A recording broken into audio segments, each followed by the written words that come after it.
so it's weird that they're content to, that's how they listen to their music, with most of it missing.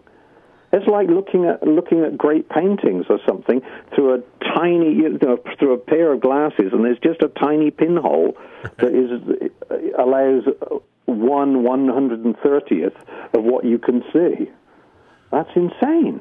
Well, there is a bit of a resurgence, if you're to believe what they say in these music papers, a bit of a vinyl resurgence. Yeah, vinyl is actually selling more.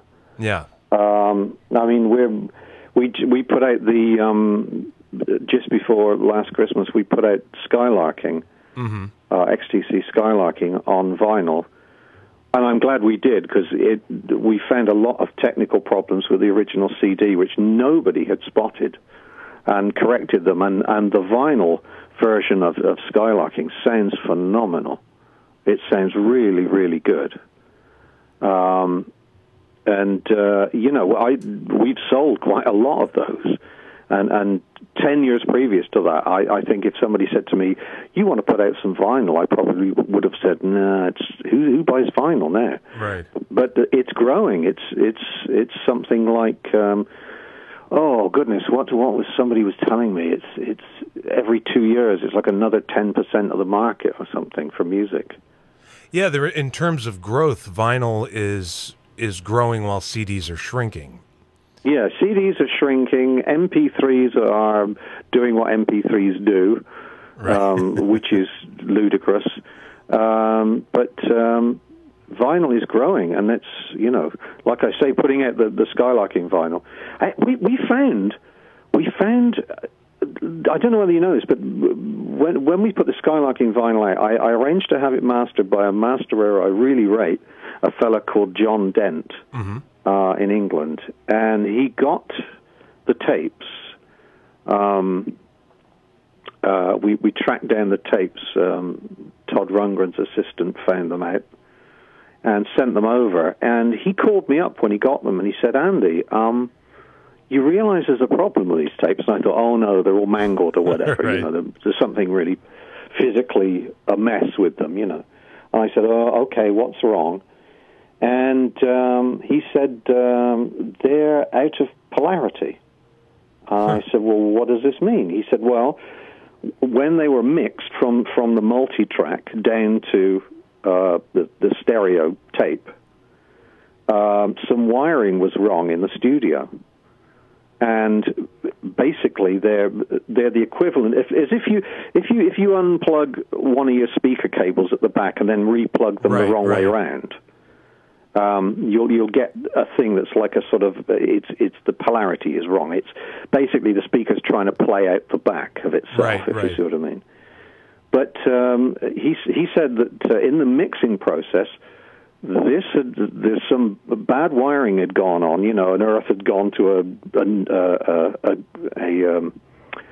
live had gone to a whatever. The 3-pin connectors you have with these big studio machines. Right. And he said it's quite a common problem. He said 1 in 4 tapes that he has to master from are out of polarity.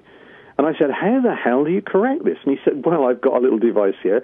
I just flick a switch, and it reverses the polarity." And I said, "Well, can you demonstrate this to me?" And he said, "Look, I'll do you a CD of how it is straight off the tape, and then I'll reverse the polarity, and you can hear that version." And I heard the 2 versions. I was absolutely flabbergasted. Never has my flabber been so gasted. Yeah. It sounded like a brand new album. It sounded like all of my dissatisfaction with it in the past, thinking it sounded thin and there was no bass on it, and it sounded like a 3rd-generation tape copy down. That had all gone just by him, reversing the polarity of this mixtape. And you could actually see, if you loaded it into a recording program, you could see the problem. The original one, the peaks in the recording was kind of like ducking downwards. And then when he reversed the polarity, suddenly all the peaks are where the peaks should be, and everything sounds thick and 3-dimensional. And then I went online when I announced this, and a lot of people online said, "Oh, no, Andy's just lying to get you to buy it again. There's no such thing as reverse polarity. All you do is you switch your speaker cables around, and that puts it right." no, you can't put that right if the master source is wrong. If the master source was mixed, with the polarity wrongly, you put your speakers cables around the wrong way around. You're just going to make that worse again on top, if you see what I mean.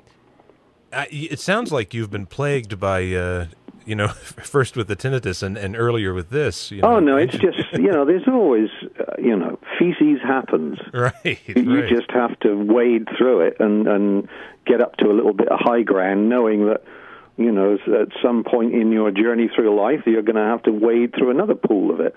But you don't stop. Just don't sit down while you're wading through a pool of it. That's, don't stop that journey. Keep going, and then you come out the other side. But the end product was that we got to hear Skylarking like it originally sounded in the studio while it was on playback. Right.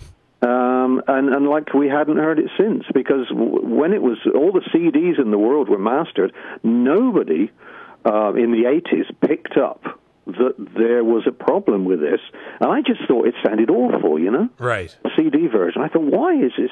This sounds terrible. It's not like I remember it. And everyone says, that's Todd's lousy engineering. Todd Rundgren, he can engineer, he can't mix. And I thought, wow, they must be right, because this sounds awful. And I didn't know it was a technical problem that nobody spotted, but John Dent spotted it last year, and just a single switch being flicked. It was like, oh my goodness, the cotton wools come off, suddenly it's three-dimensional. Sounds fantastic.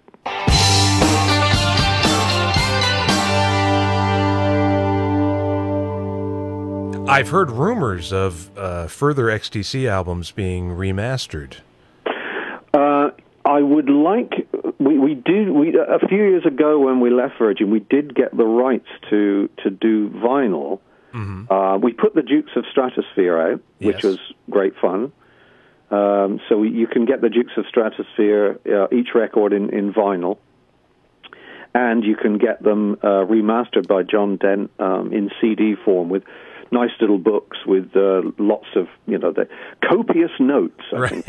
And they did well, and they're doing well already. And we're going to be working our way through reissuing all the vinyl.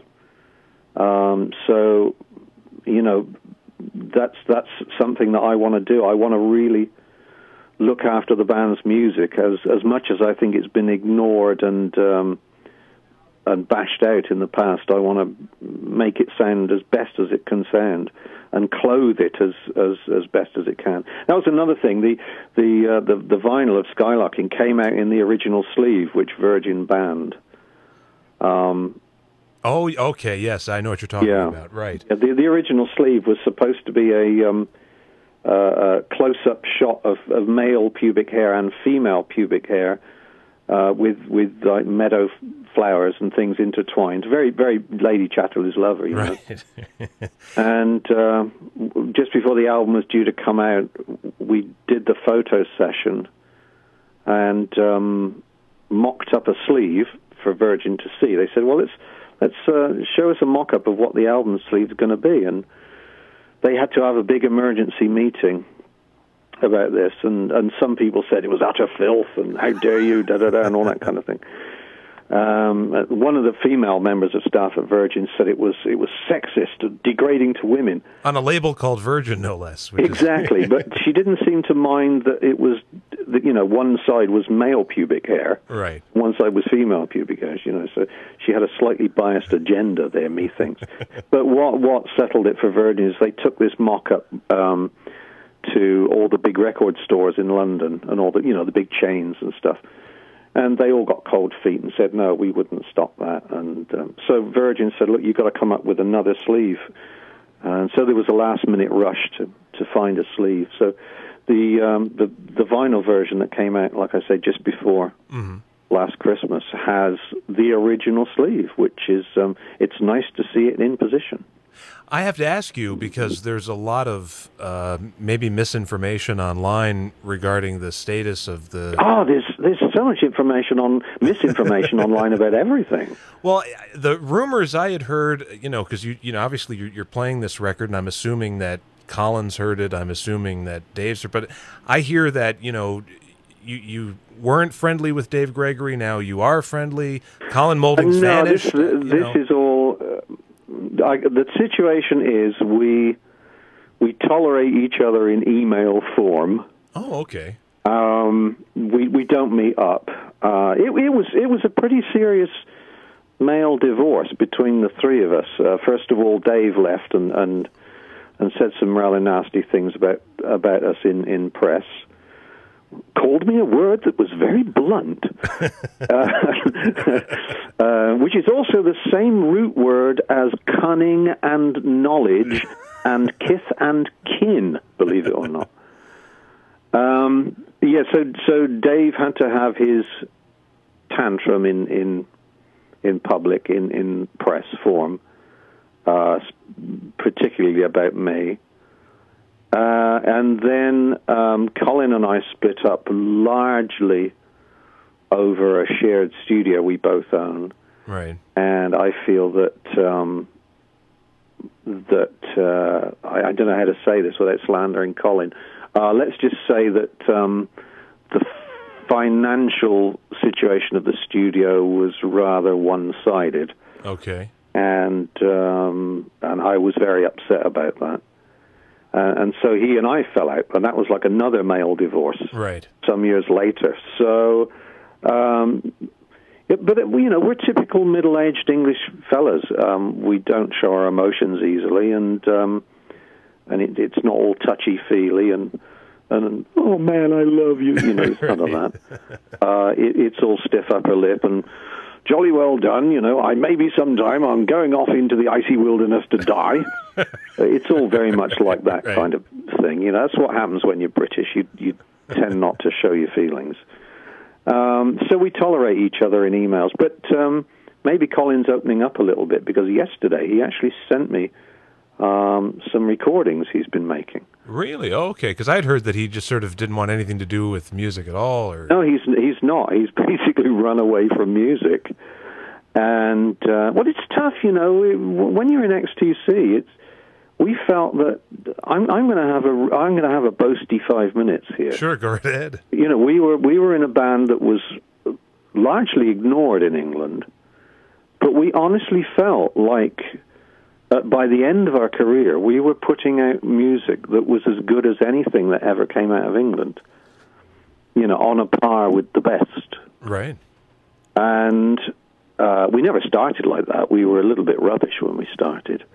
But it was one of those freaky things where we stuck together, and the curve of the music, I think genuinely, and I'm being totally open here, but I'm totally honest with you, it got better and better. And most bands don't do that. Most bands are okay, and then they go downhill, and then they cease to exist within 5 years.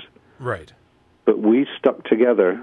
I'd been with Colin since 1972, and Dave joined. He was the new boy in the band. He joined in 79.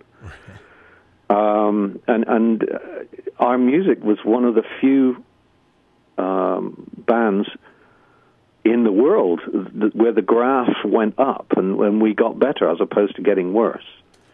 And I think it got pretty damn high by the last 3 or 4 albums. You look at Apple Venus, not Wasp Star. I think Wasp Star was